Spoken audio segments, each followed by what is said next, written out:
In this video, I'm going to guide you through the process of creating a unique crystal bedside light box with two USB charging ports using a simple wooden jewelry box that you can find at most craft shops.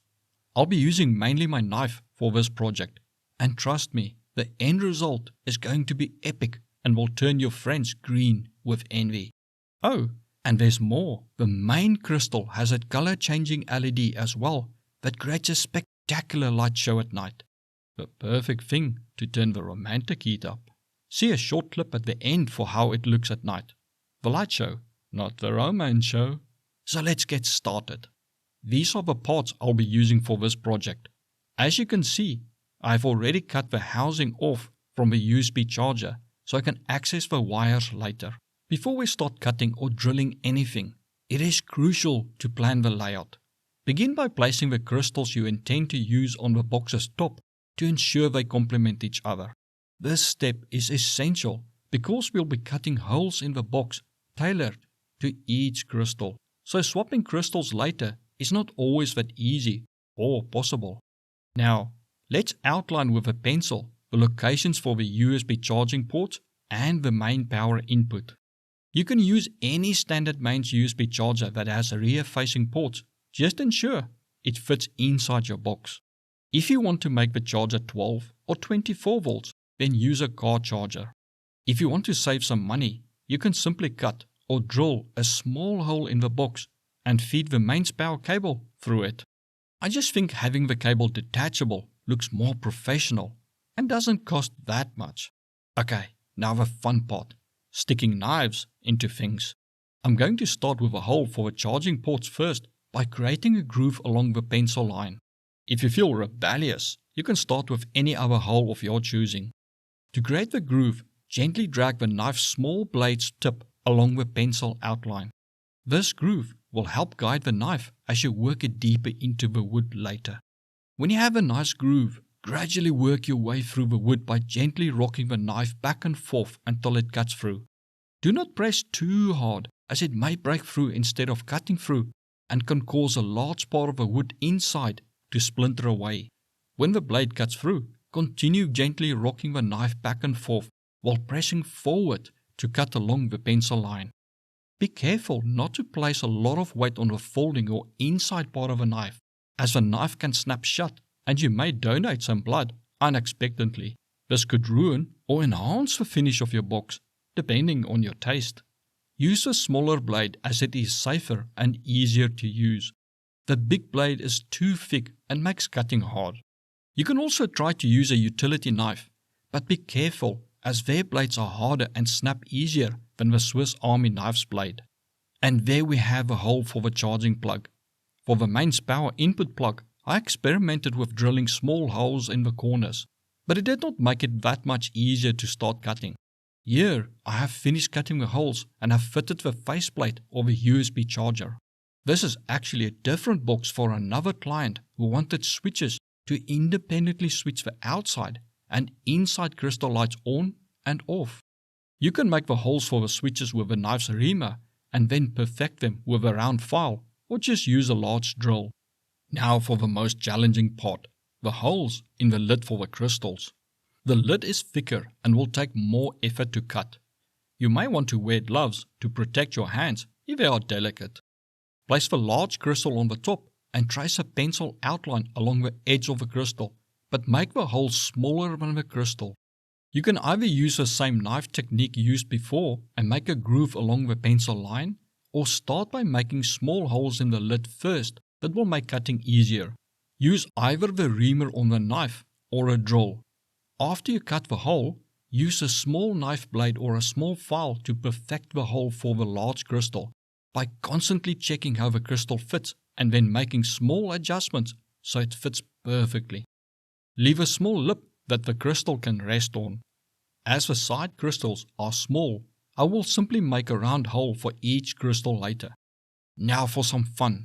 Place the lid and the crystals on the box with a small flashlight inside. This will give you a sneak peek at how the crystals will light up once the project is done. If you don't have a lot of money or cannot get or work with LEDs, then you can simply just use a small LED strip flashlight that you place inside the box to make it look nice. Here I used the actual light changing color LED hooked up to a small battery placed inside the box to get a sneak peek as to how it will look when the LED changes color. Cool, hey? Now, let's create holes for the side crystals. Here, I put a flashlight in the box but covered the base of a large crystal to give an idea of how only the two small crystals would look if illuminated. Using this function will give you a soft bedside lamp that can stay on all night. If you need more light, so that you don't step on the children's Lego bricks on the floor with your bare feet, simply switch on the two main white LED lights on the large crystal. Thus, each side crystal has a high intensity white LED, and the main crystal has two high intensity white LEDs as well as one color changing LED in the center. Now some fun with glue, and I don't mean sniffing it. Here you can let your creative side run wild. You can cover the box with photo cutouts to create a memory box for someone special. You can also glue figurines to it to make an amazing complex design, or paint or draw on it. For this project, I decided to cover the box in blue glitter. To make the glitter stick, I used Decaport sealant that you can get from craft shops. It dries clear and is very easy to work with. Apply a layer to the box, then sprinkle some glitter over it, and then let it dry. Once dry, gently brush any loose glitter off the box and then repeat the process until you have a nice thick coating of glitter and can no longer see the wood underneath. Use newspaper under the box as you work to catch and reuse any glitter that you spill. Simply take the sides of a newspaper so it creates a channel in the center and then pour the glitter back into the bottle. Of course, I could not help myself and had to see how the crystals would look on the box as soon as I had enough glitter on the box. Yes, and I had to see how the illuminated crystals look against the glitter-coated box. By again, putting a small flashlight inside. Stunning, eh? If you are doing it for a client, then send them the pictures of how the project is coming along. This will make them hungry to get their box. And they are sure to brag about their special box they are soon to get by forwarding the pictures to their friends, which often results in more orders for you. To secure the glitter and make the box spill resistant as well as easier to clean, I sprayed several layers of clear lacquer over it. Do not cover the crystals or the switches, only the box. Now, it's time to incorporate the electronics and switches, which you can find at most electronic or Radio Shacks. Use a knife to remove the cover of a charger to access the wires. You can also use a hacksaw blade with 32 teeth and gently cut the cover to save you some effort. Just be careful not to cut too deep and damage the circuits underneath. For the next part, you will need to do some soldering or have a friend do it for you. Attach the mains power input plug to the charger's plug points. Secure everything using a glue gun. Don't use epoxy because if the charger blows or malfunctions in the future, it would be extremely difficult to replace it later. The power for the LED lights comes directly from the charging ports, passing through switches and then resistors to regulate the current. The LEDs need to be hooked up correctly to work, so if they do not work, swap the wires around. If you have a voltmeter, you can test the output wires on the charge port to see which one is positive and which one is negative. Just be careful not to short any of the contacts out. The positive or anode wire of the LED is the longer one. Put the resistor on this wire between the LED and the charge port output.